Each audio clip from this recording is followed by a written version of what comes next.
there is a challenge. Oh my God. If I ever noticed that the way I behaved to you was not a good representation of the image of God, it's an object of fasting. After I must have apologized to settle with you, I know I have a problem.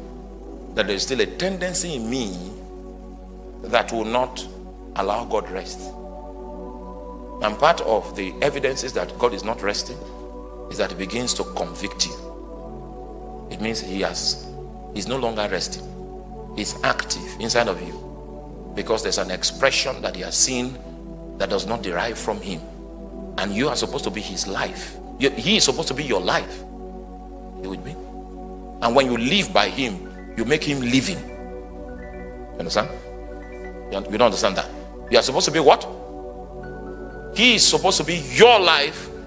And when you live, you subject yourself to his authority. You make him living to the world.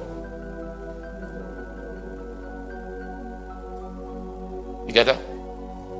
So once in a while, I still make mistakes. And then God now comes and says, I'm angry. And I sense it from the way he sits on my inside. It means he's not resting. It means I did not represent him well. So he's looking for an opportunity to represent himself because I have teamed up with the flesh to deny him an expression. So it's a big matter. When they are doing corporate prayer and I have that challenge, I don't pray alone. My own case, I focus on my case. I say, Lord. Oh, you see, I'm not a hypocrite. I'm not. When you lose your virtue of sincerity, you cannot walk with the living God. You cannot. Every movement he makes has a meaning. And if it's conviction, it means you are wrong. So you bow down in repentance and stay with him and plead with him and plead with him. You can feel him hurting because he has not found rest. Until you have appeased him sufficiently.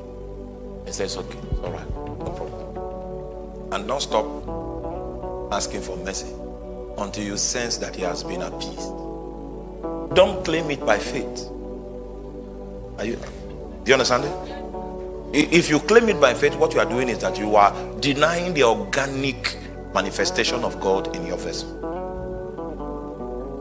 Very soon, you begin to lose the sensitivity that makes it possible for him to rebuke you.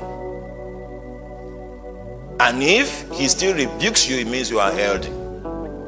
It's a blessing for him to still come and rebuke you and say, hey, it means you are still part of him. May that day not come when he cannot rebuke you. Amen. Meanwhile, there are many things your pastor might look at your face and look at maybe